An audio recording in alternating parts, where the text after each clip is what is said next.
എത്രയും ബഹുമാനമുള്ള സഹോദരന്മാരെ, സഹോദരികളെ, അള്ളാഹുവിനെ സൂക്ഷിച്ചുകൊണ്ട് ഇസ്ലാമിക സാഹോദര്യം ഉയർത്തിപ്പിടിച്ചുകൊണ്ട് ജീവിക്കണം എന്നാദ്യമായി എല്ലാവരോടും ഉണർത്തുകയാണ്, വസിയ്യത്ത് ചെയ്യുകയാണ്. മുസ്ലിം സമുദായത്തിൻ്റെ ഏറ്റവും വലിയ പ്രത്യേകത നിരന്തരമായി അള്ളാഹുവുമായിട്ടുള്ള ബന്ധങ്ങളെ അവർ വളർത്തിയെടുക്കുന്നു എന്നതാണ്. ഈ ബന്ധങ്ങൾ വളർത്തിയെടുക്കുവാൻ അവരുടെ വ്യക്തിത്വം അവർ ഉയർത്തിപ്പിടിക്കുകയും നിരന്തരമായിട്ടുള്ള സമ്പർക്കം അവരുടെ ആരാധനാ കേന്ദ്രങ്ങളുമായി അവർ വികസിപ്പിച്ചെടുക്കുകയും ചെയ്യുന്നു എന്നതാണ്. ആ സമ്പർക്കമാണ് മുസ്ലിം സമുദായത്തെ പള്ളി പരിപാലിക്കാനും അതിൻ്റെ പ്രവർത്തനങ്ങളിൽ പരമാവധി യുവാക്കളെയും ചെറുപ്പക്കാരെയുമൊക്കെ അവരിൽ ആ ഒരു ആദർശബോധം വളർത്തിയെടുക്കുവാനും സാധ്യമാകുന്നത്. രണ്ടാമതായി മുസ്ലിം സമുദായത്തിൻ്റെ പ്രത്യേകതയായി വിശദീകരിക്കപ്പെട്ടിട്ടുള്ളത് ഉഖുവത്തുൽ ഇസ്ലാം, ഇസ്ലാമിക സാഹോദര്യം എന്നുള്ള ആശയമാണ്. വിശുദ്ധ ഖുർആനിൽ ഉഖുവത്ത് എന്നുള്ള പദമാണ് മൊത്തത്തിൽ പ്രയോഗിച്ചിട്ടുള്ളത്. ഇന്നമൽ മുഅ്മിനൂന ഇഖ്വ, തീർച്ചയായും വിശ്വാസികളെല്ലാം, ലോകത്തിൻ്റെ എല്ലാ ഭാഗത്തുമുള്ള വിശ്വാസികൾ പരസ്പരം സഹോദരന്മാരാണ്. ഇതാണ് ഖുർആനിൻ്റെ ഒരു കൺസെപ്റ്റ്. ഖുർആനിൻ്റെ കാഴ്ചപ്പാട് അങ്ങനെയാണ്, ഇസ്ലാമിൻ്റെ ഒരു കാഴ്ചപ്പാട് അങ്ങനെയാണ്. ലോകത്തുള്ള എല്ലാ മുസ്ലിങ്ങളും പരസ്പരം സഹോദരന്മാരാണ് എന്നുള്ള ഏറ്റവും ഉയർന്ന തലത്തിലുള്ള ഒരു ആശയമാണ്. മറ്റു മതങ്ങളിലോ പ്രത്യയശാസ്ത്രങ്ങളിലോ ഇങ്ങനെയുള്ള ആദർശബോധം, ഇങ്ങനെയുള്ള ഒരു വികസിതമായിട്ടുള്ള സന്ദേശം നമുക്ക് കാണുക സാധ്യമല്ല. അത് ഇസ്ലാമിൻ്റെ മാത്രം പ്രത്യേകതയാണ്. ഇന്നമൽ മുഅ്മിനൂന ഇഖ്വ, തീർച്ചയായും വിശ്വാസികൾ പരസ്പരം സഹോദരന്മാരാണ്. അതിനാൽ ഫഅസ്ലിഹു ബൈന അഖ്വൈക്കും, നിങ്ങളുടെ ആ സുഹൃത്തുക്കൾക്കിടയിൽ, സഹോദരന്മാർക്കിടയിൽ നിങ്ങൾ സുൽഹുണ്ടാക്കണം, സന്ധി ഉണ്ടാക്കണം. പ്രശ്നങ്ങളൊക്കെ ഉണ്ടാകുമ്പോൾ അത് പരിഹരിക്കണമെന്നർത്ഥം. ലഅല്ലക്കും തുർഹമൂൻ, എങ്കിൽ ആ ഒരു സന്ദേശം നിങ്ങൾ ജീവിതത്തിൽ പ്രാവർത്തികമാക്കുകയാണെങ്കിൽ നിങ്ങൾക്ക് അല്ലാഹുവിൻ്റെ മഹത്തായ കാരുണ്യവും അനുഗ്രഹവും നിരന്തരമായി വർഷിച്ചുകൊണ്ടിരിക്കും. മനുഷ്യബന്ധങ്ങളെ സംബന്ധിച്ചുള്ള കാഴ്ചപ്പാടുകൾ വളരെ ശക്തമായ ഭാഷയിലാണ് ഖുർആൻ ഊന്നി പറയുന്നത്. വഹുവല്ലദീ ഖലഖ മിനൽ മാഇ ബശറ, അല്ലാഹു മനുഷ്യരെ വെള്ളത്തിൽ നിന്നും സൃഷ്ടിച്ചിരിക്കുന്നു. ഫജഅലഹു നസബൻ വസിഹ്റൻ വകാന റബ്ബുക ഖദീറ, അനന്തരം അവൻ നിങ്ങളെ കുടുംബബന്ധം ഉള്ളവരാക്കി മാറ്റി, രക്തബന്ധമുള്ളവരാക്കി മാറ്റി. അതോടൊപ്പം അയൽപക്ക ബന്ധവും സംഘടനാ ബന്ധവുമൊക്കെ അതിൻ്റെ പരിധിയിൽ നമുക്ക് ഉൾപ്പെടുത്താവുന്നതാണ്. രക്തബന്ധത്തെ സംബന്ധിച്ച് പറയുന്നുണ്ട്, വളരെ സുദീർഘമായിട്ടുള്ള ബന്ധമാണത്. ആ ബന്ധങ്ങൾക്ക് പോലും ഒരു പവിത്രതയും മഹത്വവും കൽപ്പിക്കാത്ത ആധുനിക സമൂഹമാണ് ഇന്ന് നിലവിലുള്ളത്. ഇവിടെ ഇസ്ലാം പരിപോഷിപ്പിക്കണമെന്ന് പറയുന്ന, നമ്മുടെ ജീവിതത്തിൽ പ്രാവർത്തികമാക്കണമെന്ന് പറയുന്നത് രക്തബന്ധത്തെ സംബന്ധിച്ചും അതോടൊപ്പം വിവാഹബന്ധത്തെ സംബന്ധിച്ചുമൊക്കെയാണ്. ഇങ്ങനെയുള്ള ബന്ധങ്ങളെ യഥാർത്ഥത്തിൽ ഒരു ഇസ്ലാമിനെ സംബന്ധിച്ചിടത്തോളം ഒരു ഉപരിപ്ലവമായിട്ടുള്ള ബന്ധങ്ങളല്ല എന്നതാണ്. ഒരു സൗഹൃദപരമായിട്ടുള്ള കാര്യങ്ങൾ മാത്രമല്ല ഇസ്ലാമിൻ്റെ ഈ ഒരു കാഴ്ചപ്പാട്. ഈ ബന്ധങ്ങളെക്കാൾ ഇസ്ലാം പ്രാമുഖ്യം കൽപ്പിക്കുന്നത് ആദർശബന്ധം എന്ന ആശയത്തിനാണ്. കാരണം ആദർശബന്ധം എന്നത് ഈമാനിലൂടെ നമുക്ക് കരഗതമാകുന്ന, നമുക്ക് ലഭ്യമാകുന്ന ആശയമാണ്. ഈമാനാണ് അതിൻ്റെ കരുത്ത് എന്ന് പറയുന്നത്. ഈമാനുള്ളവർ, വിശ്വാസമുള്ളവർ, ഇസ്ലാമിനെ അംഗീകരിക്കുന്നവർ രക്തബന്ധത്തെക്കാൾ, കുടുംബബന്ധത്തെക്കാൾ ആദർശബന്ധത്തിന് പ്രാമുഖ്യം കൽപ്പിക്കുകയും അതിന് മഹത്വം കൽപ്പിക്കുകയും ചെയ്യുന്നു എന്ന മറ്റുള്ള മതങ്ങളിൽ നിന്ന് വ്യത്യസ്തമായിട്ടുള്ള ഒരു സന്ദേശമാണ് ഖുർആൻ, ഇസ്ലാം ഉയർത്തിപ്പിടിക്കുന്നത്.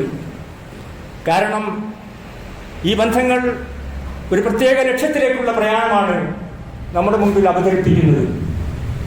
ഇസ്ലാം എന്നുള്ള മതത്തിൻ്റെ പ്രചാരണവും അതിൻ്റെ സന്ദേശം ലോകത്തിൻ്റെ എല്ലാ ഭാഗങ്ങളിലേക്കും എത്തിക്കാനുള്ള നിരന്തരമായ ആശയപരമായിട്ടുള്ള ഒരു പ്രമേയമാണ് ഖുർആൻ അവതരിപ്പിക്കുന്നത്. ആ സന്ദേശം എല്ലാവരിലേക്കും എത്തിക്കണമെന്ന് മഹാനായ റസൂലുള്ളാഹി സ്വല്ലല്ലാഹു അലൈഹി വസല്ലം തൻ്റെ അവസാനത്തെ വിടവാങ്ങൽ പ്രസംഗത്തിൽ ലോകത്തെ ബോധ്യപ്പെടുത്തുകയുണ്ടായി. ലക്ഷക്കണക്കിന് സഹാബികൾ അത് ഏറ്റുവാങ്ങുകയും ലോകത്തിൻ്റെ സകലമാന ദിക്കുകളിലേക്കും രാഷ്ട്രങ്ങളിലേക്കും അവർ കച്ചവടക്കാരായും അതേ രൂപത്തിൽ വ്യത്യസ്തമായിട്ടുള്ള വഴികളിലൂടെ അവർ കടന്നു ചെല്ലുകയും ഇസ്ലാമിൻ്റെ സന്ദേശം അതിശക്തമായ രൂപത്തിൽ അവർ ലോകത്ത് പ്രചരിപ്പിക്കുകയും ചെയ്തു എന്നത് നമുക്കറിയാവുന്ന വസ്തുതയാണ്. അതുകൊണ്ട് തന്നെ ഈ ആദർശബന്ധമാണ് അതിന് പ്രേരകമായി വർദ്ധിച്ചിട്ടുള്ളത്. രക്തബന്ധത്തേക്കാൾ ഏറ്റവും പ്രകടമായി മഹത്വമായി ഇസ്ലാം കാണുന്നത് ആദർശബന്ധമാണ്. നമുക്കറിയാം, മഹാനായിട്ടുള്ള നൂഹ് നബി അലൈഹി സ്വലാത്തു വസ്സലാം 950-ലധികം വർഷം ഇസ്ലാമിൻ്റെ സന്ദേശവുമായി അദ്ദേഹം പ്രയാണം ആരംഭിച്ചു. വളരെ കുറഞ്ഞ ആളുകൾ മാത്രമാണ് അദ്ദേഹത്തിൻ്റെ സമൂഹത്തിൽ ഇസ്ലാമായി മാറിയിട്ടുള്ളത്. അവസാനം അദ്ദേഹത്തിൻ്റെ പ്രാർത്ഥനയുണ്ട്. മകൻ്റെ രക്ഷയ്ക്ക് വേണ്ടിയാണ് പ്രാർത്ഥിക്കുന്നത്. ആ ഒരു പ്രളയത്തിൽ നിന്നും തൻ്റെ മകനെ രക്ഷപ്പെടുത്തണമെന്നുള്ള അതിയായ ഉത്കടമായ ആഗ്രഹമാണ് അദ്ദേഹം ആ പ്രാർത്ഥനയിലൂടെ പ്രഖ്യാപിക്കുന്നത്. വനാദാ നൂഹു റബ്ബഹു, നൂഹ് നബി അലൈഹി സ്വലാത്തു വസ്സലാം തൻ്റെ റബ്ബിനെ വിളിച്ചു. ഫഖാല റബ്ബി ഇന്ന ബനി മിൻ അഹ്ലി, അല്ലാഹുവേ എൻ്റെ മകൻ എൻ്റെ കുടുംബത്തിൽപ്പെട്ടവനാണല്ലോ. വഇന്ന വഅദകൽ ഹഖ്, നിന്റെ വാഗ്ദാനമാണെങ്കിൽ സത്യവുമാണ്. ഇന്നഹു, എന്നിട്ട് അല്ലാഹു പറയുന്നു വഅൻത അഹ്കമുൽ ഹാകിമീൻ, വിധികർത്താക്കളിൽ ഏറ്റവും നല്ല വിധികർത്താവ് നീയാണ്. നൂഹ് നബി അലൈഹി സ്വലാത്തു വസ്സലാമിൻ്റെ പ്രാർത്ഥന ഖുർആൻ 11-ാം അധ്യായം 45-ാമത്തെ വചനത്തിൽ സൂചിപ്പിക്കുന്നുണ്ട്. പക്ഷേ അതിന് അല്ലാഹു മറുപടി നൽകുന്നുണ്ട്. മകന് വേണ്ടിയുള്ള പ്രാർത്ഥനയാണ് സന്ദർഭം. ഖാല യാ നൂഹു, അല്ലയോ നൂഹേ, ഇന്നഹു ലൈസ മിൻ അഹ്ലി, താങ്കൾ പറഞ്ഞ രൂപത്തിൽ താങ്കളുടെ മകൻ താങ്കളുടെ കുടുംബത്തിൽപ്പെട്ടവനല്ല തന്നെ. രക്തബന്ധമായിരിക്കാം, പക്ഷേ അള്ളാഹു ശക്തമായ ഭാഷയിൽ നൂഹ് നബി അലൈഹി സ്വലാത്തു വസ്സലാമിനോട് പറയുകയാണ്, ഇന്നഹു ലൈസ മിൻ അഹ്ലി, ഒരു സംശയവും വേണ്ട താങ്കൾക്ക്, താങ്കളുടെ മകൻ താങ്കളുടെ കുടുംബത്തിൽപ്പെട്ടവനല്ല എന്നുള്ള ഉറച്ച പ്രഖ്യാപനമാണ് അള്ളാഹു നടത്തുന്നത്. ഇന്നഹു അമലുൻ ഗൈറു സാലിഹ്, അവൻ ശരിയല്ലാത്ത രൂപത്തിലാണ് പ്രവർത്തിച്ചിട്ടുള്ളത്, ശരിയായിട്ടുള്ള മാർഗമല്ല അവൻ അവലംബിച്ചിട്ടുള്ളത്. അതുകൊണ്ട് അവൻ താങ്കളുടെ കുടുംബത്തിൽപ്പെട്ടവനല്ല. ഒരു കാര്യം അല്ലാഹു വീണ്ടും ആവർത്തിച്ച് പറയുന്നു, ഫലാ തസ്അൽനി മാ ലൈസ ലക ബിഹി ഇൽമുൻ, താങ്കൾക്ക് അറിവില്ലാത്ത കാര്യം അതിനെപ്പറ്റി താങ്കൾ സംസാരിക്കരുത്, ചോദിക്കരുത്. ഇന്നി അഅ്ലുക അൻ തകൂന മിനൽ ജാഹിലീൻ, ഞാൻ അങ്ങയെ ആ പ്രവാചകനെ അല്ലാഹു ഗുണദോഷിക്കുകയാണ്. ഒരിക്കലും താങ്കൾ അവിവേകികളിൽ പെട്ടുപോകാൻ പാടില്ല എന്ന അതിശക്തമായ ഭാഷയിലുള്ള താക്കീതാണ് ഇവിടെ ഖുർആൻ ആ പ്രവാചകനായിട്ടുള്ള നൂഹ് നബി അലൈഹി സ്വലാത്തു വസ്സലാമിനോട് നടത്തുന്നത്. ഇവിടെ അങ്ങേയറ്റത്തെ ശ്രദ്ധയോടുകൂടി നമ്മളെല്ലാവരും ആലോചിക്കുകയും ശ്രദ്ധിക്കുകയും ചെയ്യേണ്ട കാര്യമാണ്. നമ്മുടെ മക്കൾ നമ്മുടെ കുടുംബത്തിൽപ്പെട്ടവനല്ലാതെ മാറിപ്പോകുന്ന അപകടകരമായ ഒരു ദശാസന്ധിയിലൂടെയാണ് മുസ്ലിം സമുദായം കടന്നു പോകുന്നത്. യുവാക്കളും ചെറുപ്പക്കാരും മക്കളും ഇസ്ലാമിൻ്റെ ധാർമ്മികമായ ശിക്ഷണശീലങ്ങളിൽ നിന്നും ഇസ്ലാം ഉയർത്തിപ്പിടിക്കുന്ന ഉന്നതമായ ആശയതലങ്ങളിൽ നിന്നും അകന്നു പോവുകയും സ്വാർത്ഥ താല്പര്യങ്ങൾക്ക് വേണ്ടി മതപരമായിട്ടുള്ള ആശയങ്ങളിൽ നിന്ന് മാറിപ്പോവുകയും ചെയ്യുന്ന ഒരു അഭിശപ്തമായ കാലഘട്ടത്തിൽ നൂഹ് നബി അലൈഹി സ്വലാത്തു വസ്സലാമിൻ്റെ ഈ ഒരു പ്രാർത്ഥനയും അതിന് അല്ലാഹുവിൻ്റെ മറുപടിയും പ്രത്യേകമായി ശ്രദ്ധിക്കണമെന്ന് ഞാൻ സൂചിപ്പിക്കുകയാണ്. മയ്യത്ത് നമസ്കാരം വളരെ പ്രധാനപ്പെട്ടതാണ്. നമുക്ക് വേണ്ടി നിർവഹിക്കപ്പെടുന്ന മയ്യത്ത് നമസ്കാരം അല്ലാഹു സ്വീകരിക്കണമെന്നുള്ള അതിയായ ആഗ്രഹമാണ് നമുക്കുള്ളത്. ഒരു കാര്യം ഉറപ്പിച്ച് പറയാൻ നമുക്ക് സാധിക്കണം, നമ്മുടെ കുടുംബങ്ങളിൽപ്പെട്ടവരെല്ലാം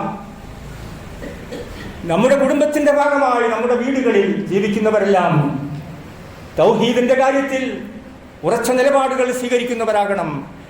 പ്രവാചകന്റെ സുന്നത്ത് എന്ന് പറയുന്ന ശരിയ, പ്രവാചകന്റെ വാക്കും പ്രവൃത്തിയും അംഗീകാരവുമാണ് സുന്നത്ത് എന്ന് പറയുന്നത്.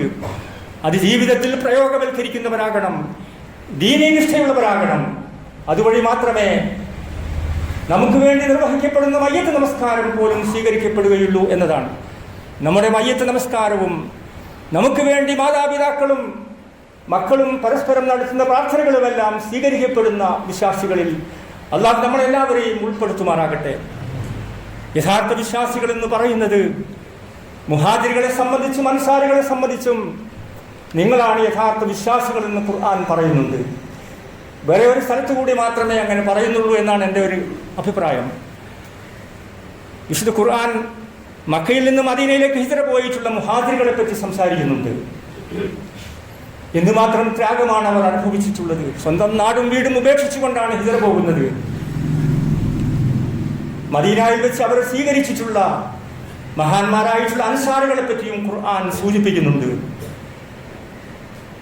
ഇവിടെ മദീനയിലുള്ള ധനാഢ്യനായിട്ടുള്ള ആളുകൾ സഅദ് ഇബ്നു റബീഅ റളിയല്ലാഹു അൻഹു, മക്കയിൽ നിന്ന് വന്നിട്ടുള്ള അബ്ദുറഹ്മാൻ ബിൻ ഔഫ് റളിയല്ലാഹു അൻഹുവിനെ സഹോദരനായി സ്വീകരിക്കുന്നുണ്ട്. അങ്ങനെയാണ് അവർ മക്കയിൽ നിന്ന് ഹിജ്റ വന്ന ഒരാളെ മദീനയിലുള്ള ഒരാൾ സ്വീകരിക്കുന്നു, സ്വന്തം സഹോദരനായി അവരോധിക്കുന്നു, അങ്ങനെ അംഗീകരിക്കുന്നു, അത് പ്രാവർത്തികമാക്കാൻ ആഗ്രഹിക്കുകയും തൃപ്തിപ്പെടുകയും ചെയ്യുന്നു. സഅദ് റളിയല്ലാഹു അൻഹു പറയുന്നുണ്ട്, മക്കയിൽ നിന്ന് കടന്നു വന്നിട്ടുള്ള സഹാബിയോട് പറയുന്നുണ്ട്. എന്താണ് പറയുന്നതെന്ന് നമുക്കറിയുമോ? എൻ്റെ സമ്പത്ത് ഒരുപാട് നല്ല പണക്കാരനായിരുന്നു അദ്ദേഹം. സഅദ് ഭയങ്കര പണക്കാരനായിരുന്നു. എൻ്റെ സമ്പത്ത് ഞാൻ താങ്കൾക്ക് നൽകാം. എൻ്റെ സമ്പത്തും അത് നമുക്ക് രണ്ടായിട്ട് വിഭജിക്കാം, എന്നിട്ട് അതിലൊരു ഭാഗം താങ്കൾക്ക് എടുക്കാം. എനിക്ക് 2 ഭാര്യമാരുണ്ട്. അതിലേറ്റവും താങ്കൾക്ക് ഇഷ്ടപ്പെട്ടവരെ താങ്കൾക്ക് വിവാഹം കഴിക്കാം. തലാഖ് ചൊല്ലി യുദ്ധകാലം കഴിഞ്ഞാൽ താങ്കൾക്ക് വിവാഹം ചെയ്യാമെന്ന് പറയുന്നുണ്ട്. അബ്ദുറഹ്മാൻ ഔഫിൻ്റെ മറുപടിയുണ്ട്, താങ്കളുടെ കുടുംബത്തിൻ്റെ ആ സമ്പത്തും കുടുംബവുമൊന്നും അതിൻ്റെ ഒരു പങ്കും എനിക്ക് തൽക്കാലം ആവശ്യമില്ല. എനിക്ക് താങ്കളൊരു കാര്യം ചെയ്തു തന്നാൽ മതി, അങ്ങാടി എവിടെയാണെന്ന് കാണിച്ചു തന്നാൽ മതി. അങ്ങനെ സഅദ് റളിയല്ലാഹു അൻഹു അങ്ങാടി കാണിച്ചു കൊടുക്കാൻ പുറപ്പെടുന്നു. അങ്ങനെ അദ്ദേഹം കച്ചവടം ചെയ്ത് മദീനയിലെ പ്രമുഖ വ്യാപാരിയായി മാറുന്ന ഒരു കാഴ്ച നമുക്കറിയാം, ചരിത്രം നമുക്കറിയാം. ഇവിടെ സ്വന്തം സഹോദരന് എല്ലാം നൽകാൻ സന്നദ്ധമായിട്ടുള്ള സഅദ് ഇബ്നു റബീഅ റളിയല്ലാഹു അൻഹുവിൻ്റെ വിശ്വാസത്തിൻ്റെ ശക്തിയാണ് നമ്മൾ മനസ്സിലാക്കേണ്ടത്. രക്തബന്ധത്തെക്കാൾ ആദർശബന്ധത്തിനും പ്രവാചക തിരുമേനി കൽപ്പിച്ചിട്ടുള്ള നിർദ്ദേശങ്ങൾക്കും പ്രാമുഖ്യം നൽകി തൻ്റെ സമ്പത്തിൻ്റെ പകുതിഭാഗം താങ്കൾക്ക് നൽകാമെന്ന് പറയുന്ന ഈമാനിൻ്റെയും വിശ്വാസത്തിൻ്റെയും ശക്തിയാണ് നമ്മുടെ സമൂഹത്തിൽ നിന്ന് ചോർന്നു പോകുന്നത്. ചോർന്നു പോയിട്ടുള്ള ഈമാനും വിശ്വാസവും വളർത്തിയെടുക്കാൻ ആവശ്യമായിട്ടുള്ള പരിപാടികളാണ് ഇസ്ലാമിൻ്റെ എല്ലാ നിർദ്ദേശങ്ങളിലും ഇസ്ലാമിൻ്റെ എല്ലാ കൽപ്പനകളിലും അതിൻ്റെ ആരാധനാ കർമ്മങ്ങളിലും അനുഷ്ഠാന കർമ്മങ്ങളിലുമെല്ലാം നമുക്ക് അനുഭവവേദ്യമാവേണ്ടത്. നിർഭാഗ്യവശാൽ ആ രൂപത്തിൽ വളർന്നു വരുവാൻ, ഈമാനും വിശ്വാസവും ഉൾക്കൊണ്ട് ജീവിക്കുവാൻ, അതുവഴി മറ്റുള്ളവരെ സ്നേഹിക്കുവാനും ഇഷ്ടപ്പെടുവാനും നമുക്ക് സാധ്യമാകുന്നുണ്ടോ എന്ന് വിശ്വാസികൾ ആലോചിക്കണം. തൻ്റെ സഹോദരനെല്ലാം നൽകാൻ സന്നദ്ധമാകുന്ന ചരിത്രപരമായിട്ടുള്ള സന്ദേശമാണ് ഖുർആൻ പറയുന്നത്. പ്രവാചക തിരുമേനിയുടെ നിർദ്ദേശമുണ്ട്, മസലുൽ മുഅ്മിനീൻ, വിശ്വാസികളുടെ ഉദാഹരണമുണ്ട്. ഫീ തവാദ്ദിഹിം, അവരുടെ സ്നേഹപരമായിട്ടുള്ള പെരുമാറ്റത്തിൽ പ്രവാചകൻ മാതൃകയായി പറയുന്നുണ്ട്, ഉദാഹരണമായി പറയുന്നുണ്ട്. അവരുടെ കാരുണ്യത്തിൽ, അവരുടെ സഹാനുഭൂതിയിൽ എല്ലാവരും ഒരു ശരീരം പോലെയാണ്. ലോകത്തുള്ള എല്ലാ വിശ്വാസികളും അതിനെന്തെങ്കിലും ഒരു അപാകത പറ്റിയാൽ, രോഗം വന്നാൽ ശരീരത്തിൻ്റെ മറ്റു ഭാഗങ്ങളും സാഹിറുൽ ജസദ് ബിസ്സഹരി വൽ ഹുമ്മ, പനി ബാധിച്ചും ഉറക്കമൊഴിച്ചും ശരീരത്തിൻ്റെ മറ്റു ഭാഗങ്ങൾ അതിനെ കാതോർക്കുന്നത് പോലെ ഒരു സത്യവിശ്വാസിക്ക് എന്തെങ്കിലും അപാകതകൾ സംഭവിച്ചാൽ മറ്റുള്ളവരും താങ്ങും തണലുമായി നിൽക്കണമെന്ന സന്ദേശമാണ് ഇവിടെ ഇസ്ലാം ഉയർത്തിപ്പിടിക്കുന്നത്. പരസ്പര സ്നേഹമാണ് പറയുന്നത്. പരസ്പര സ്നേഹം, പ്രാർത്ഥനകളാണ് പരസ്പര സ്നേഹത്തിൻ്റെ മുഖ്യമായിട്ടുള്ള ആശയം എന്ന് പറയുന്നത്. നല്ല ആശംസകളാണ്. ജീവിച്ചിരിക്കുമ്പോഴും പ്രാർത്ഥിക്കാനുള്ള ബോധമാണ് നമ്മളിൽ വളർത്തിയെടുക്കേണ്ടത്. പലപ്പോഴും മരണപ്പെട്ടാൽ പ്രാർത്ഥിക്കുവാൻ വളരെ എളുപ്പമാണ്. പക്ഷേ ജീവിച്ചിരിക്കുമ്പോൾ തൻ്റെ മാതാപിതാക്കൾക്ക് വേണ്ടി പ്രാർത്ഥിക്കുവാൻ എത്ര ആളുകൾ സന്നദ്ധമാകുന്നുണ്ട് എന്ന് പരിശോധിക്കപ്പെടേണ്ടതുണ്ട്. ജീവിച്ചിരിക്കുന്ന മക്കൾക്ക് വേണ്ടി മാതാപിതാക്കൾ പ്രാർത്ഥിക്കാറുണ്ടോ എന്ന് ആലോചിക്കേണ്ടതുണ്ട്. പ്രിയപ്പെട്ട ഭാര്യയ്ക്ക് വേണ്ടി, പ്രയാസങ്ങൾ അനുഭവിക്കുന്ന ഭാര്യയ്ക്ക് വേണ്ടി, നമുക്ക് വേണ്ടി എല്ലാം ചെയ്തു തരുന്ന ഭാര്യയ്ക്ക് വേണ്ടി ഭർത്താവ് ആത്മാർത്ഥമായി പ്രാർത്ഥിക്കുന്നുണ്ടോ എന്ന് പരിശോധിക്കപ്പെടേണ്ടതുണ്ട്. അതേ രൂപത്തിൽ കഷ്ടപ്പാടുകളും ബുദ്ധിമുട്ടുകളും സഹിച്ച് കുടുംബത്തെ വളർത്താൻ വേണ്ടി പാടുപെടുന്ന ഭർത്താവിന് വേണ്ടി അവരുടെ കുട്ടികളും അവരുടെ ഭാര്യമാരുമെല്ലാം പ്രാർത്ഥിക്കാറുണ്ടോ എന്ന് നാം ആലോചിക്കുകയും ശ്രദ്ധിക്കുകയും ചെയ്യേണ്ടതുണ്ട്. മരണവേളയിലും ജീവിച്ചിരിക്കുന്ന കാലത്തും പരസ്പരമുള്ള പ്രാർത്ഥനകളാണ് സ്നേഹമെന്ന് പറയുന്നത്, ബഹുമാനമെന്ന് പറയുന്നത്. എല്ലാം നഷ്ടപ്പെടുത്തുകയും എല്ലാം ഇല്ലാതെ പോവുകയും ചെയ്യുന്ന സമകാലിക പശ്ചാത്തലത്തിൽ പരസ്പര സ്നേഹത്തിൻ്റെയും ബഹുമാനത്തിൻ്റെയും പരസ്പര പ്രാർത്ഥനയുടെയും ഒരു പുതിയ ഇസ്ലാമിക സംസ്കാരം നമുക്കെല്ലാവർക്കും രൂപപ്പെടുത്തിയെടുക്കുവാൻ നമ്മളെല്ലാവരും ശ്രദ്ധിക്കേണ്ടതുണ്ട് എന്നാണ് ഞാൻ സൂചിപ്പിച്ചതിൻ്റെ ചുരുക്കം. രണ്ടാമതായി പരസ്പര സഹായത്തെ പറ്റിയാണ് പറയുന്നത്. പരസ്പര സഹായം, സഹകരണം, അതേ രൂപത്തിൽ ദാനധർമ്മങ്ങൾ നൽകൽ. ഇവിടെ പലപ്പോഴും നമ്മുടെ ഏതെങ്കിലും സുഹൃത്തുക്കൾ, നമ്മുടെ മഹലിലൊക്കെയുള്ള ആളുകൾ മരണപ്പെടുമ്പോൾ അങ്ങനെയുള്ള ചില ചരിത്രങ്ങൾ നമ്മൾ വായിക്കാറുണ്ട്. മരണപ്പെട്ടത് നമ്മുടെ അടുത്ത സുഹൃത്തായിരുന്നു, നമ്മൾ കണ്ടാൽ നല്ല ഉഷാർ. പക്ഷേ അദ്ദേഹം മരണപ്പെടുമ്പോഴാണ് അദ്ദേഹം വാടക വീട്ടിലാണ് താമസിക്കുന്നത് എന്ന് നമ്മൾ അറിയുന്നത്. അദ്ദേഹം ഒരു നേരത്തെ ആഹാരത്തിന് പോലും പ്രയാസപ്പെടുന്നുവെന്ന് നമ്മൾ മനസ്സിലാക്കുന്നത് അദ്ദേഹത്തിൻ്റെ മരണാനന്തര ജീവിതത്തെ സംബന്ധിച്ച് അദ്ദേഹം മരിച്ചതിന് ശേഷമാണ്. കുടുംബങ്ങളെപ്പറ്റി, അവരുടെ മക്കളെപ്പറ്റി, അവർ വിദ്യാഭ്യാസത്തിന് വേണ്ടി കഷ്ടപ്പെടുന്നതിനെ സംബന്ധിച്ച് നമ്മൾ ആലോചിക്കുന്നത്. അങ്ങനെ ഉണ്ടാകാൻ പാടില്ല എന്നതാണ്. എല്ലാവരെ സംബന്ധിച്ചും അറിയാനും മനസ്സിലാക്കാനും അവരുടെ കണ്ണുനീരപ്പാനും അവർക്ക് വേണ്ടി പ്രാർത്ഥിക്കാനും സാമ്പത്തികമായും ശാരീരികമായും നമുക്ക് ആവശ്യമായിട്ടുള്ള എല്ലാ സഹായ സഹകരണങ്ങളും നൽകുവാനും നമുക്ക് സാധിക്കണം. മൂന്നാമതായി പറയുന്നത് സഹാനുഭൂതിയെ പറ്റിയാണ്. അവരുടെ ദുഃഖത്തിൽ പങ്കുചേരാൻ നമുക്ക് സാധിക്കണം.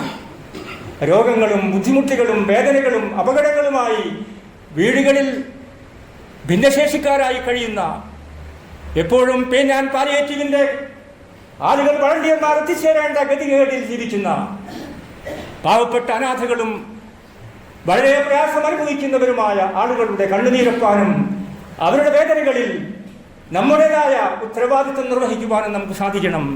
അവർക്ക് സന്തോഷമുണ്ടാകുമ്പോൾ സന്തോഷിക്കുകയും അവർക്ക് ബുദ്ധിമുട്ടുണ്ടാകുമ്പോൾ അവരുടെ ബുദ്ധിമുട്ടുകൾ പരിഹരിക്കുവാൻ ആവശ്യമായിട്ടുള്ള പ്രവർത്തന പദ്ധതികൾ ആവിഷ്കരിക്കുകയും ചെയ്യുവാൻ നമ്മുടെ കേരളത്തിലുള്ള ഇസ്ലാമിക സംഘടനകൾക്കും പ്രസ്ഥാനങ്ങൾക്കും വ്യക്തികൾക്കും മഹല്ലുകൾക്കും സാധിക്കുകയാണെങ്കിൽ വളരെ സന്തോഷത്തോടുകൂടി നമുക്ക് അന്തിയുറങ്ങാൻ സാധിക്കുന്ന, സമാധാനത്തോടുകൂടി പള്ളികളിലേക്ക് വരാൻ സാധിക്കുന്ന, സമാധാനത്തോടുകൂടി സംഘടനാ പ്രവർത്തനങ്ങൾ നിർവഹിക്കാൻ സാധിക്കുന്ന രൂപത്തിലേക്ക് വിപുലമായി ചക്രവാളങ്ങളെ പോലും അതിലംഘിക്കുന്ന രൂപത്തിൽ വളർന്നു വരാൻ എല്ലാ വിശ്വാസികൾക്കും സാധിക്കണമെന്നതാണ്. ഇസ്ലാമിക ചരിത്രത്തിൽ നിർണായകമായ പോരാട്ടമാണ് യർമൂക്ക് യുദ്ധം എന്ന് പറയുന്നത്. ആ യുദ്ധത്തിൽ ഹിജ്റ 15-ാമത്തെ വർഷമാണ്. മഹാനായിട്ടുള്ള ഉമർ ഇബ്നുൽ ഖത്താബിന്റെ കാലഘട്ടത്തിലാണ്. മുസ്ലിങ്ങളും റോമൻ സൈന്യവുമാണ് ഏറ്റുമുട്ടുന്നത്. അവിടെ 3 രക്തസാക്ഷികളെ സംബന്ധിച്ച് പ്രത്യേകം പരാമർശിക്കുന്നുണ്ട് ചരിത്ര ഗ്രന്ഥങ്ങളിൽ. ഹുദൈഫത്തുൽ യമാൻ, അദ്ദേഹം വെള്ളവുമായി നടന്നു പോകുന്ന ഏറ്റവും മനോഹരമായ ചിത്രമുണ്ട്. അവർ മരണവെപ്രാളത്തിൽ ദാഹത്തിന് വേണ്ടി കേടുന്ന സഹാബിമാർ അവിടെ കിടക്കുന്നുണ്ട്. അവരുടെ അടുത്തേക്ക് മെല്ലെ മെല്ലെ നടന്നു പോകുന്ന ഹുദൈഫത്തുൽ യമാനിയുടെ ഏറ്റവും മനോഹരമായ ചിത്രം നമ്മുടെ മനസ്സുകളിൽ ഉണ്ടാകണം. ഇക്രിമത്ത് ബിൻ അബീ ജഹലിന്റെ അടുത്തേക്കാണ് പോകുന്നത്. അദ്ദേഹം പറയുന്നുണ്ട്, എനിക്ക് വെള്ളം ആവശ്യമില്ല, എന്നേക്കാൾ പ്രയാസപ്പെടുന്ന ഹാരിസ് ബിൻ ഹിഷാമിന്റെ അടുത്തേക്ക് പോകും എന്ന് പറയുന്ന ലോക ചരിത്രത്തിൽ അത്ഭുതങ്ങൾ സമ്മാനിച്ചിട്ടുള്ള ഇസ്ലാമിക സമൂഹത്തിന് മാത്രമേ, ഉത്തമ സമുദായത്തിന് മാത്രമേ, അതിലെ വ്യക്തികൾക്ക് മാത്രമേ, അതിലെ സാധാരണക്കാർക്ക് മാത്രമേ ഇങ്ങനെ പറയാനാവുകയുള്ളൂ. അവസാനം ഹാരിസ് ബിൻ ഹിഷാമും ഇക്രിമത്ത് ബിൻ അബീ ജഹലും എല്ലാം മരണപ്പെട്ടു പോകുന്ന, എങ്ങനെയാണ് അവർ മരണപ്പെട്ടിട്ടുള്ളത്? ഒരു നേരത്തെ ആഹാരത്തിന് വേണ്ടിയും ഒരിറ്റ് ദാഹജലത്തിന് വേണ്ടിയും കേഴുന്ന സമയത്ത് പോലും ആ വെള്ളം എനിക്ക് ആവശ്യമില്ലെന്ന് പറയുന്ന, എൻ്റെ സഹോദരന് നൽകണമെന്ന് പറയുന്ന, ഇസ്ലാമിക ചരിത്രത്തിന് മാത്രം സംഭാവന ചെയ്യാൻ സാധിക്കുന്ന ഇങ്ങനെയുള്ള മാതൃകാധന്യമായ ചരിത്രമാണ് മുസ്ലിം സമുദായത്തിന്റെ മുൻഗാമികളുടെ ചരിത്രമെന്ന്, മഹാന്മാരായ പ്രവാചകന്മാരുടെ ചരിത്രമെന്ന് നമ്മൾ അറിയണം. ചെറുപ്പക്കാർ മനസ്സിലാക്കണം. ആ രൂപത്തിൽ സ്വന്തം ദാഹം സഹിച്ച് മറ്റുള്ളവരുടെ ദാഹം ശമിപ്പിക്കുവാനും സ്വന്തം വിശപ്പ് സഹിച്ച് മറ്റുള്ളവരുടെ വിശപ്പ് മാറ്റാനും സാധിക്കുന്ന ഉദാത്തമായ ഉത്കൃഷ്ടമായ ഒരു സമൂഹത്തിന്റെ സൃഷ്ടിയാണ് ഇസ്ലാമിക സമൂഹത്തിന്റെ സൃഷ്ടിപ്പ് എന്ന് പറയുന്നത്. ഉത്തമ സമുദായത്തിന്റെ മുന്നോട്ടുള്ള പ്രയാണം എന്ന് പറയുന്നത്. ആ രൂപത്തിൽ മുന്നോട്ട് പോകുവാൻ അല്ലാഹു സുബ്ഹാനഹു വ തആല നമുക്കെല്ലാവർക്കും തൗഫീഖ് നൽകുമാറാകട്ടെ. അൽഹംദുലില്ലാഹ് അൽഹംദുലില്ലാഹിൽ ഫർദുസ് സമദ് അല്ലദീ ലം യലിദ് വലം യൂലദ് വസ്സലാത്തു വസ്സലാമു അലാ നബിയ്യ ബഅദ ഇത്തഖുല്ലാഹ സാനിയ തഖവ്വ. സഹോദരന്മാരെ, കുറഞ്ഞ സമയം കൂടി അള്ളാഹുവിനെ സൂക്ഷിക്കണം എന്ന് ഓർക്കുകയാണ്. യഥാർത്ഥ വിശ്വാസികളെ സംബന്ധിച്ച് ഖുർആൻ ചില സ്ഥലങ്ങളിൽ പരാമർശിക്കുന്നുണ്ട്. അവിടെ മുഹാജിറുകളെ പറ്റിയും അൻസാറുകളെ പറ്റിയും പറയുന്നു. വല്ലദീന ആമനു, വിശ്വാസികൾ, നേരത്തെ പറഞ്ഞ ആ രൂപത്തിലുള്ള ആളുകൾ. വഹാജറു, ഹിജറ പോയവർ. വജാഹദു ഫീസ്, അള്ളാഹുവിൻ്റെ മാർഗത്തിൽ സമരം ചെയ്തവർ. വല്ലദീന ആവവ നസറു, അവരെ സഹായിച്ചവർ, അവർക്ക് അഭയം നൽകിയവർ. ഉലൈക ഹുമുൽ മുഅ്മിനൂൻ. എന്നിട്ട് അള്ളാഹു പറയുന്നത് അതാണ്, അവരാണ് യഥാർത്ഥ വിശ്വാസികൾ. യഥാർത്ഥ വിശ്വാസികളുടെ ചിത്രം ഖുർആൻ ഇങ്ങനെ വരച്ചു കാണിക്കുകയാണ്. മുഹാജിറുകൾ നമ്മൾ പറഞ്ഞു, അൻസാറുകൾ നമ്മൾ കേട്ടു. അങ്ങനെയുള്ള മുഹാജിറുകളും അൻസാറുകളുമാണ് യഥാർത്ഥ വിശ്വാസികൾ എന്ന് ഖുർആൻ അതിശക്തമായ ഭാഷയിൽ നമ്മളെ ഓർമ്മപ്പെടുത്തുന്നു. ലഹും മഗ്ഫിറത്തും വറിസ്കുൻ കരീം, അവർക്ക് പാപമോചനമുണ്ട്, അവർക്ക് മാന്യമായിട്ടുള്ള ഭക്ഷണ വിഭവങ്ങളുണ്ട്. ഇഹലോകത്തും പരലോകത്തുമെല്ലാം അള്ളാഹു നൽകുന്ന അനുഗ്രഹങ്ങളെ പറ്റിയാണ് പറയുന്നത്. 8-ാം അധ്യായം 74-ാമത്തെ വചനം. ഇന്നമൽ മുഅ്മിനൂന അല്ലദീന ഇദാ ദുക്കിറല്ലാഹു വജിലത് ഖുലൂബുഹും. അള്ളാഹുവിനെ പറ്റി പറയപ്പെട്ടാൽ വിശ്വാസികളുടെ ഹൃദയങ്ങൾ പേടിച്ചു വിറക്കും. വഇദാ തുലിയത് അലൈഹിം ആയാതുഹു, ആയത്തുകൾ ഓതി കേൾപ്പിക്കപ്പെട്ടാൽ സാദത്തുഹും ഈമാൻ, അവരുടെ ഈമാൻ വർദ്ധിക്കും. വഅലാ റബ്ബിഹിം യതവക്കലൂൻ, ഏത് പ്രതിസന്ധിയിലും അവർ അള്ളാഹുവിൽ ഭാരമേൽപ്പിക്കുന്നവരാണ്. എന്നിട്ട് പറയുന്നു, അല്ലദീന യുഖീമൂന അസ്സലാ, അവർ നമസ്കാരം നിലനിർത്തുന്നവരാണ്. വമിമ്മാ റസഖ്നാഹും യുൻഫിഖൂൻ, നാം നൽകിയതിൽ നിന്ന് ചെലവഴിക്കുന്നവരുമാണ്. ഉലൈക ഹുമുൽ മുഅ്മിനൂന ഹഖ, അവരാണ് യഥാർത്ഥ വിശ്വാസികൾ. നേരത്തെ മുഹാജിറുകളെ പറ്റിയും അൻസാറുകളെ പറ്റിയും പറഞ്ഞു, അവരാണ് യഥാർത്ഥ വിശ്വാസികൾ. ഇവിടെ നമസ്കാരം നിലനിർത്തുന്നവരെ പറ്റിയും സകാത്ത് നൽകുന്നവരെ പറ്റിയും സദഖ നൽകുന്നവരെ പറ്റിയും ഉലൈക ഹുമുൽ മുഅ്മിനൂന ഹഖ ലഹും ദറജാത്തുൻ ഇൻദ റബ്ബിഹിം, അവർക്കും അവരുടെ രക്ഷിതാവിൽ നിന്നുള്ള പദവികളുണ്ട്. വമഗ്ഫിറത്തും വറിസ്കുൻ കരീം, 8-ാം അധ്യായം 2, 3, 4 വചനങ്ങൾ. അവർക്ക് മാന്യമായിട്ടുള്ള ഭക്ഷണവും അള്ളാഹുവിൻ്റെ അടുത്തുള്ള പാപമോചനവുമുണ്ട്. 4 കാര്യങ്ങളാണ് പറയുന്നത്, മുഹാജിറുകളെ പറ്റിയും അൻസാറുകളെ പറ്റിയും, പിന്നെ നമസ്കാരവും സക്കാത്തും. ഈ 4 കാര്യങ്ങളാണ്. ആ രൂപത്തിൽ മുസ്ലിം സമുദായത്തിൽ എല്ലാവരെയും, കുട്ടികളെയും ചെറുപ്പക്കാരെയും സ്ത്രീകളെയും മഹല്ല് കമ്മിറ്റികളെയും സംഘടനകളെയും ഒക്കെ വളർത്തിയെടുക്കുക എന്നതാണ് ഒരു മുസ്ലിം സമുദായത്തിൻ്റെ ഏറ്റവും പ്രധാനപ്പെട്ട സന്ദേശം എന്ന് പറയുന്നത്, അവരുടെ അടിസ്ഥാനപരമായിട്ടുള്ള ആശയം എന്ന് പറയുന്നത്. പിന്നീട് ഖുർആൻ പറയുന്ന ഒരായത്തുണ്ട്, വല്ലദീന കഫറു, അവിശ്വാസികൾ. ബഅ്ദുഹും ഔലിയാഉ ബഅ്ദിൻ, അവർ പരസ്പരം ഔലിയാക്കളാണ്, രക്ഷാകർത്താക്കളാണ്. എന്നിട്ട് ഖുർആൻ പറയുന്നതോ ഇല്ലാ തഫ്അലൂഹു, അങ്ങനെ നിങ്ങൾ ചെയ്യുന്നില്ലെങ്കിൽ അവിശ്വാസികളെപ്പോലെയും കപടവിശ്വാസികളെപ്പോലെയും ലോകത്ത് ഇസ്ലാമിക വിരുദ്ധ പ്രോപ്പഗണ്ടകൾ അഴിച്ചുവിട്ടുകൊണ്ടിരിക്കുന്ന സകലമാന ദുശക്തികളെപ്പോലെയും നിങ്ങളാകുന്നില്ലെങ്കിൽ എന്താ സംഭവിക്കുക? തകുൻ ഫിത്ന ഫിൽ അർളി വഫസാദുൻ കബീർ, 8-ാം അധ്യായം 73-ാമത്തെ വചനം. വ്യാപകമായിട്ടുള്ള ഫസാദ് ലോകത്തുണ്ടാകും, കുഴപ്പങ്ങൾ ഉണ്ടാകും. അവിശ്വാസികൾ ഒറ്റക്കെട്ടാണെന്നുള്ള കാര്യം നമുക്കറിയാം. ഇസ്ലാമിനെ നശിപ്പിക്കുന്ന കാര്യത്തിൽ അഹ്ലു കിതാബും മുശ്രിക്കുകളും ഒക്കെയാണ് അന്ന് പറയുന്നത്. അവർ തമ്മിൽ വിയോജിപ്പുകളുണ്ട്, അവർ ശത്രുക്കളായിരുന്നു. പക്ഷേ ഇസ്ലാമിനെയും മുസ്ലിങ്ങളെയും ഇല്ലായ്മ ചെയ്യുന്ന കാര്യത്തിൽ അന്നും ബഹുദൈവ വിശ്വാസികളും അഹ്ലു കിതാബും ഒറ്റക്കെട്ടായിരുന്നു എന്ന് തഫ്സീറുകളിൽ വിശദീകരിക്കുന്നുണ്ട്. ഗൂഢമായിട്ടുള്ള പദ്ധതികളാണ് അവർ ആവിഷ്കരിക്കുന്നത്, രഹസ്യമായിട്ടുള്ള അജണ്ടകളാണ് അവർക്കുള്ളത്. പരസ്യമായിട്ടുള്ള എതിർപ്പ് അവർ പ്രകടിപ്പിക്കുന്നു. രഹസ്യമായിട്ടുള്ള എതിർപ്പിന് വേണ്ടി എല്ലാവിധ ജനാധിപത്യ മര്യാദകളെയും കാറ്റിൽ പറത്തി നമ്മൾ അംഗീകരിക്കുന്ന എല്ലാ മൂല്യങ്ങളെയും തകർത്ത് തരിപ്പണമാക്കുന്ന പ്രവർത്തനങ്ങൾ അന്നുമിന്നും ദേശീയമായിട്ടുള്ള തലങ്ങളിലും അന്തർദേശീയ തലത്തിലും പ്രാദേശികമായിട്ടുള്ള തലങ്ങളിലുമെല്ലാം വ്യാപകമായിട്ടുള്ള കുഴപ്പത്തിന് കളമൊരുക്കുന്ന പ്രവർത്തനങ്ങൾ നമ്മൾ നിർവഹിക്കുകയാണെങ്കിൽ, നമ്മൾ ചെയ്യുകയാണെങ്കിൽ ഇസ്ലാമിക ഐക്യത്തിൻ്റെയും സ്നേഹത്തിൻ്റെയും സാഹോദര്യത്തിൻ്റെയും സന്ദേശം നമ്മുടെ വീടുകളിൽ ഭാര്യാഭർത്താക്കന്മാർ തമ്മിലും മാതാപിതാക്കളും മക്കളും തമ്മിലും അയൽവാസികളും തമ്മിലും നമ്മളെല്ലാവരും തമ്മിലും സ്നേഹവും ബഹുമാനവും ഇല്ലാതെ പോവുകയും ശത്രുപാളയങ്ങളിൽ ഐക്യത്തിൻ്റെയും ഒത്തൊരുമയുടെയും കൂട്ടായ്മയുടെയും മെസ്സേജുകൾ നിരന്തരമായി കണ്ടുകൊണ്ടിരിക്കുകയും ചെയ്യുന്ന നമ്മെ സംബന്ധിച്ചിടത്തോളം ഈ രംഗത്ത് ഉറച്ച നിലപാടുകൾ സ്വീകരിക്കുവാൻ വിശ്വാസികൾക്ക് സാധിക്കണം. 130-ാം ഭരണഘടനാ ഭേദഗതി ബിൽ അവതരിപ്പിക്കപ്പെട്ടുകൊണ്ടിരിക്കുന്നു. ഗാസ സിറ്റി പിടിക്കാനുള്ള ഗൂഢമായ ശ്രമങ്ങൾ വീണ്ടും വീണ്ടും നടന്നുകൊണ്ടിരിക്കുന്നു.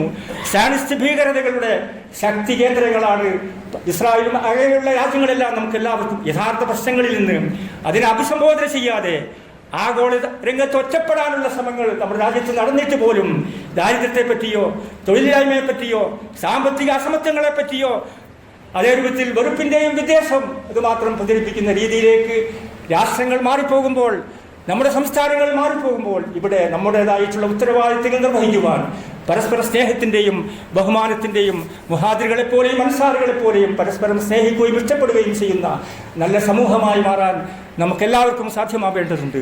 അതിന് അല്ലാഹു സുബ്ഹാനഹു വ തആല നമുക്കെല്ലാവർക്കും തൗഫീഖ് നൽകി അനുഗ്രഹിക്കുമാറാകട്ടെ. മാനസികമായും ശാരീരികമായും നമ്മളെല്ലാവരും വ്യത്യസ്തമായിട്ടുള്ള രൂപത്തിൽ അനുഭവിക്കുന്ന ഒരുപാട് പ്രയാസങ്ങളുണ്ട്, ബുദ്ധിമുട്ടുകളുണ്ട്, കഷ്ടപ്പാടുകളുണ്ട്. അങ്ങനെയുള്ള എല്ലാ കാര്യങ്ങളിൽ നിന്നും അല്ലാഹു സുബ്ഹാനഹു വ തആല നമുക്കെല്ലാവർക്കും അതിൽ നിന്ന് മാറുവാനുള്ള, അങ്ങനെയുള്ള പ്രവർത്തനങ്ങളിൽ നിന്ന് ഇല്ലായ്മ ചെയ്യുവാനുള്ള കാര്യങ്ങൾ അതിനുള്ള തൗഫീഖ് അല്ലാഹു നമുക്കെല്ലാവർക്കും നൽകി നമ്മളെല്ലാവരെയും അനുഗ്രഹിക്കുമാറാകട്ടെ. രോഗികളായിട്ടുള്ള ആളുകളുണ്ട്, വെള്ളിയാഴ്ച പോലും വേണ്ട വിധത്തിൽ പള്ളികളിൽ വരാൻ സാധിക്കാത്ത പ്രായം ചെന്നവരും കഷ്ടപ്പെടുന്നവരും യുവാക്കളും അങ്ങനെയൊക്കെയുള്ള പല ആളുകളുണ്ട്. അങ്ങനെയുള്ള ആളുകൾക്കെല്ലാം അല്ലാഹു സുബ്ഹാനഹു വ തആല പൂർണ്ണമായിട്ടുള്ള ശിഫയും സമാധാനവും ആശ്വാസവും നൽകുമാറാകട്ടെ. നമ്മുടെ കച്ചവടത്തിലും ബിസിനസ്സിലും വിദേശത്തുള്ള മക്കളുടെ കാര്യങ്ങളിലും നമ്മുടെ മക്കളുടെ വിദ്യാഭ്യാസപരമായിട്ടുള്ള കാര്യങ്ങളിലുമെല്ലാം അല്ലാഹു അനുഗ്രഹങ്ങളും ബർക്കത്തുകളും പ്രദാനം ചെയ്യുമാറാകട്ടെ. ലോകത്തിൻ്റെ വ്യത്യസ്തമായ കോണുകളിൽ പീഡിപ്പിക്കപ്പെടുകയും പ്രയാസപ്പെടുത്തപ്പെടുകയും ചെയ്യുന്ന എല്ലാ ദുശക്തികളിൽ നിന്നും അല്ലാഹു സുബ്ഹാനഹു വ തആല മുസ്ലിം സമുദായത്തെയും നമ്മുടെ വ്യക്തികളെയും കുടുംബങ്ങളെയും ഒക്കെ രക്ഷപ്പെടുത്തി അനുഗ്രഹിക്കുമാറാകട്ടെ. അല്ലാഹുമ്മ അഇസ്സൽ ഇസ്ലാമ വൽ മുസ്ലിമീൻ വഅദില്ല ശിർക വൽ മുശ്രിക്കീൻ റബ്ബനാ ഇഗ്ഫിർ ലനാ വലിഇഖ്വാനിന അല്ലദീന സബഖൂനാ ബിൽ ഈമാൻ വലാ തജ്അൽ ഫീ ഖുലൂബിനാ ഇല്ലാ ലില്ലദീന ആമനൂ റബ്ബനാ ഇന്നക റഊഫുർ റഹീം ربنا لا تزغ قلوبنا بعد إذ هديتنا وهب لنا من لدنك رحمة إنك أنت الوهاب ربنا اصرف عنا عذاب جهنم إن عذابها كان غراما إنها ساءت مستقرا ومقاما ربنا تقبل منا دعاءنا إنك أنت السميع العليم وتب علينا إنك أنت التواب الرحيم ربنا آتنا في الدنيا حسنة وفي الآخرة حسنة وقنا عذاب النار.